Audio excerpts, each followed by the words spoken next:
Namaste. I welcome you all to this discussion on utilitarianism. The present lecture would help you in becoming acquainted with the following concepts and debates: ethical consequentialism, hedonism, utilitarianism, the difference between utilitarianism and ethical egoism, act and role utilitarianism, some attractions and criticisms of utilitarian ethics. The term utilitarianism was originally coined by the British philosopher David Hume, who believed that it is good for an action to have utility in the sense of making yourself and others happy. While Hume did not propose or develop this philosophy of utility or usefulness as a moral theory, yet his ideas exercised a tremendous influence on Jeremy Bentham and James Mill, whose conception of morality sowed the seeds of one of the most popular ethical doctrines, namely utilitarianism. Normatively, utilitarianism emphasizes upon the overall utility or the usefulness of actions and objects in furthering the greatest overall happiness. It tells us that in order to adjudicate the moral rightness of an action, we must take into consideration both the happiness and the misery of all those who stand to be affected by our actions, and that thereby we ought to act in a manner which promotes the greatest balance of happiness over unhappiness and produces the greatest happiness of the greatest number. Insofar as utilitarianism claims that the rightness or wrongness of our present actions is to be determined on the basis of the future consequences of those actions, it represents a teleological and consequentialist approach to ethical questions of what is good or what is moral. Despite being a consequentialist theory, utilitarianism needs to be distinguished from ethical egoism. While both these theories agree that human beings ought to act in ways that bring about good consequences, yet they differ in that they disagree on who should benefit from these consequences. The ethical egoist would essentially say that human beings ought to act in their own self-interest, whereas utilitarians would say that human beings ought to act in the interest of everyone concerned. For instance, imagine someone who finds herself in a tricky position, where she somehow has a chance to pick up an extremely beautiful showpiece from a shop. If this person is a consequentialist, then she would work out the consequences of picking up and not picking up the object. Let us imagine that she finally decides that picking up would be tantamount to stealing and thereby morally wrong.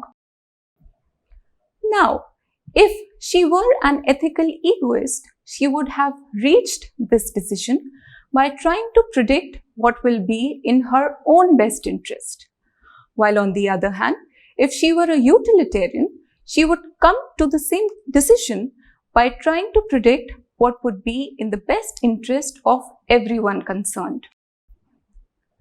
Jeremy Bentham, along with his close associate James Mill, postulated a theory of morality which was based upon the principle of hedonism. The term hedonism is derived from the Greek word hedon, meaning pleasure, and thereby tends to signify the natural pleasure-seeking instinct of mankind.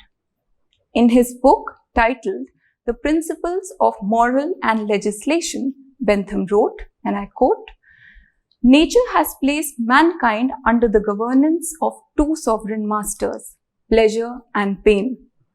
It was for them to point out what we ought to do, as well as to determine what we shall do."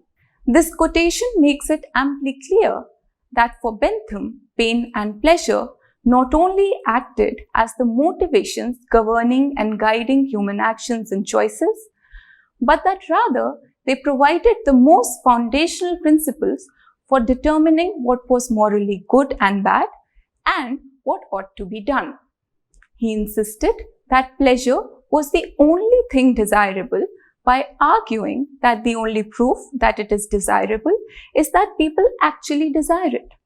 While he accepted that men do desire other objects too, but he maintained that they desire them merely as means to pleasure itself. According to Bentham, then, what is pleasurable is what is good, and what is painful is what is morally bad and wrong. To help us decide upon the right course of action, Bentham postulated the idea of a hedonic calculus. Bentham suggested that before we decide what to do, we must carry out a sort of a cost-benefit analysis and calculate the probable consequences of our actions on several grounds. These include their relative intensity, duration, certainty, propinquity, fecundity, purity, and the overall extent of the pleasure and pain involved.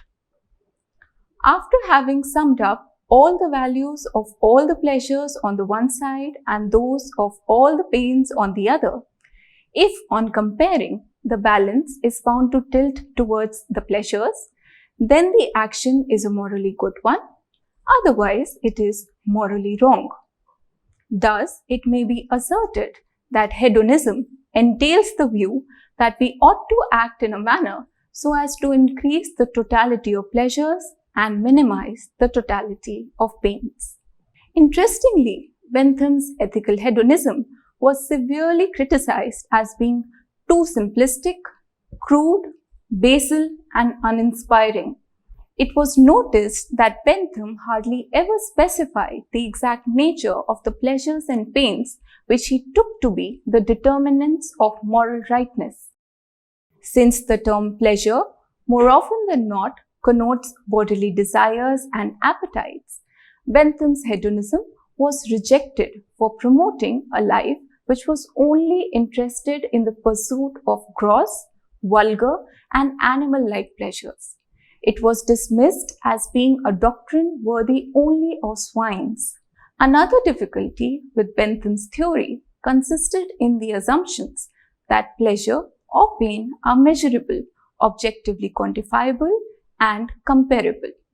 He is also believed to have assumed that humans, in general, are rational enough to always and under all circumstances carry out the requisite moral calculations before deciding on how to act. For all we know, pleasure and pain are qualitative feelings which cannot be neatly subsumed under arithmetic gradations. Moreover, being absolutely subjective qualities, one person's pain might turn out to be another person's pleasure, thereby suggesting that perhaps a calculation of the pleasures and pains of everyone concerned is not a practicable task. The criticisms being levelled against Bentham impelled John Stuart Mill to carefully reflect upon the questions of moral rightness and moral good. Being influenced by the ideas of benevolence, altruism, and egalitarianism inherent in the doctrine proposed by Bentham, and yet at the same time aware of its obvious shortcomings, Mill aimed at reinventing and revising Bentham's theory to ensure a larger acceptance. Mill began by drawing a qualitative distinction between the higher and the lower pleasures. The higher pleasures, according to Mill, were different from the lower, sensual, basal, and animal-like bodily and appetitive pleasures which humans tend to engage in. He explained that unlike beasts, humans are also capable of higher intellectual pleasures such as those of feeling, imagination, and intellect. These higher pleasures are placed much above the bodily desires and appetites.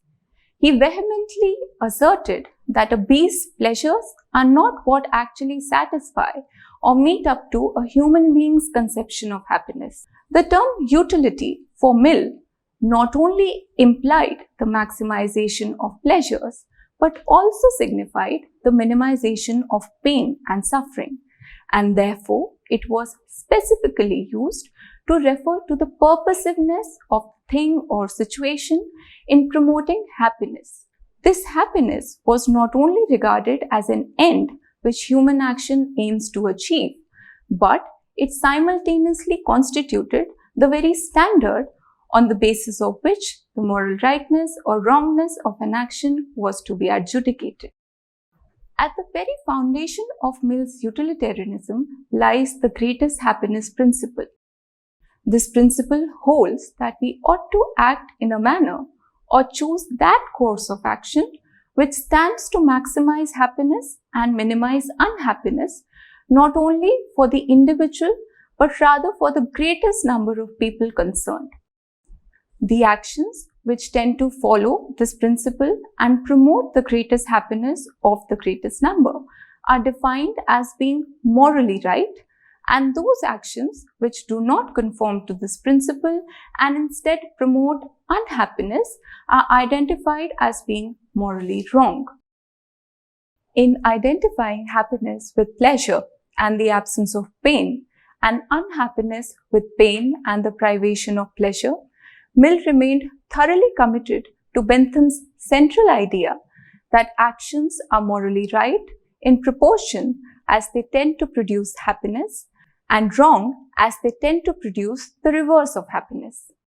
Yet, in doing so, he created a principle which was an advancement over Bentham's hedonism, because for Mill, the utility or the usefulness of an action was to be measured not by considering the quantity, but also by taking into account the quality of the pleasure being derived from it. Utilitarianism is primarily found in two main forms: act utilitarianism and role utilitarianism. Act utilitarianism tells us that everyone ought to perform that act which will bring about the greatest happiness of the greatest number of individuals to be affected by that act. The advocates of act utilitarianism do not believe in setting up generalized rules for actions. This is because they believe that each situation and each person is different and unique.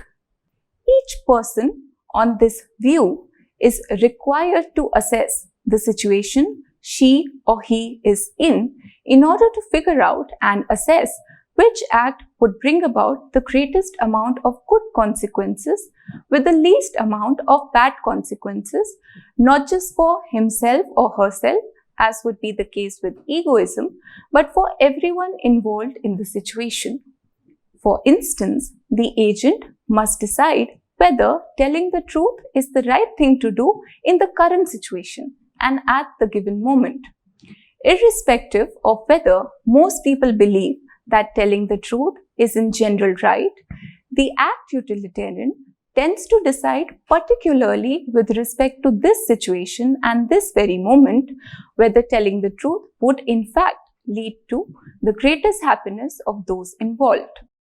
For act utilitarians, then, there can be no generalized or absolute rules against killing, stealing, cheating, lying, etc.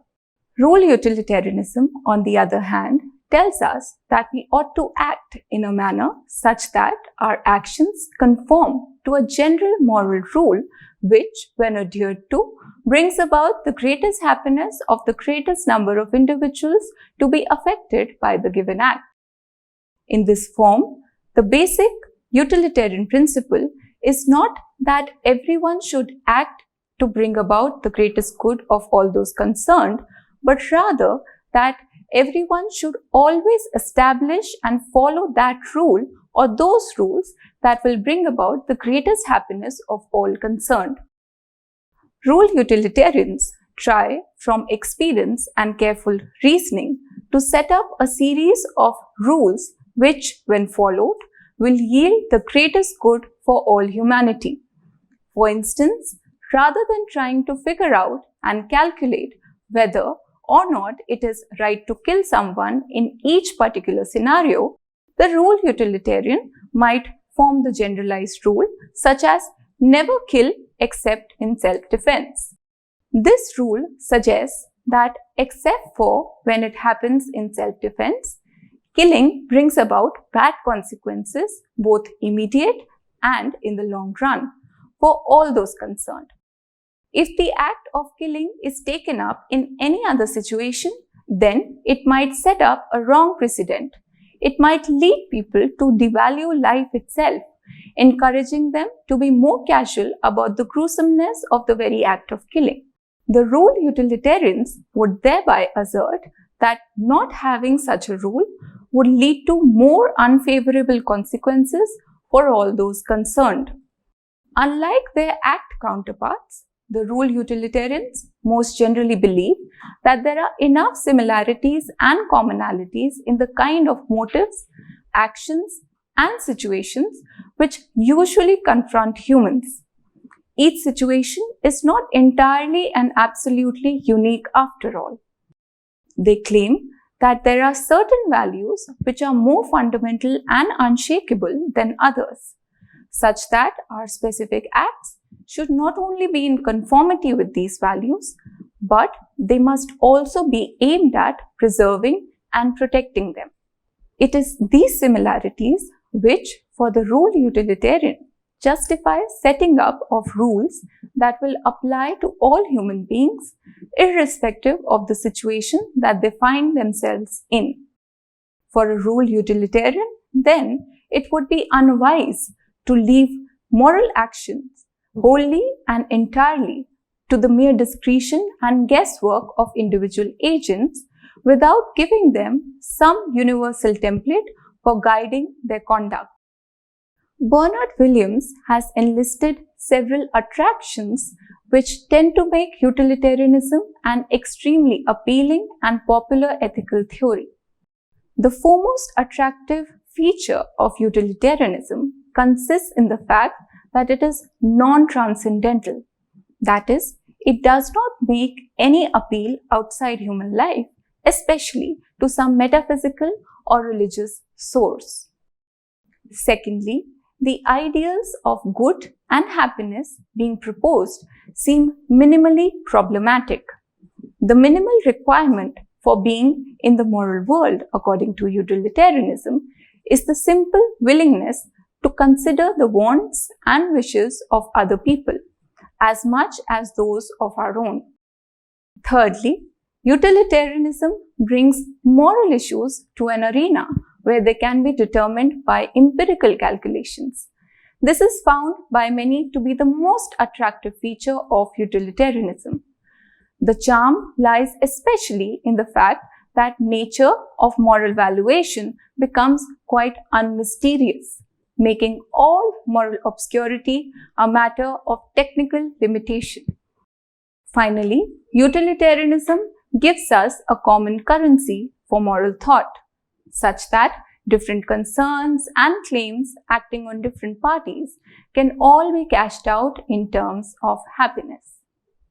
Despite its overall attractiveness, utilitarianism comes beset with several inherent problems too.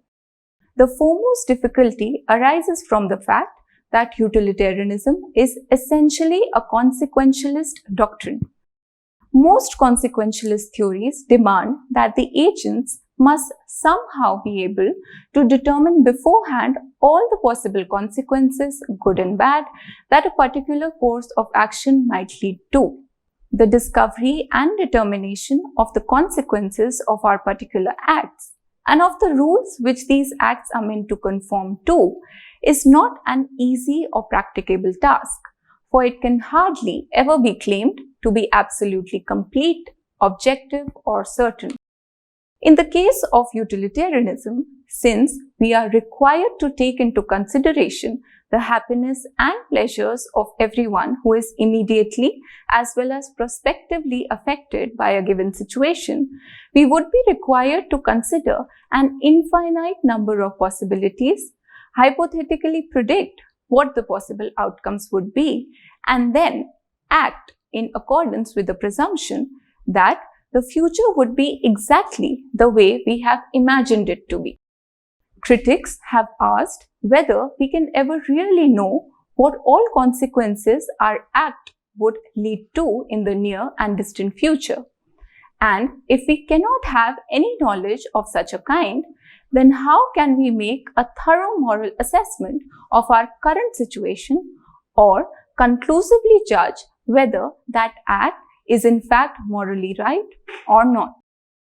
Another problem with utilitarianism stems from its exclusive reliance on the greatest happiness principle, which asks us to take into consideration the desires, wishes, pleasure, and pain of the greatest number, that is, the majority of people. In making such a demand, utilitarianism ends up justifying as morally right whatever promotes and happens to be in accordance with the view of the majority. One may rightfully ask the utilitarian whether that which makes the majority or maximum number of people happy is always and surely morally right. For instance, the torture meted out on an individual might in fact produce a greater sense of satisfaction and happiness in a larger group. But can such torture be morally justified? Stealing rice from a shop to feed your family members might produce the greatest happiness of the greatest number of individuals, but does doing so ever justify stealing? Allowing kids to cheat in an examination might assure them good marks and thereby lead to the greatest happiness of the greatest number. But does it mean that cheating is justified? These instances show how, on many occasions, the utilitarian's assessment might ultimately end up conflicting with what many would otherwise accept as being morally right and permissible.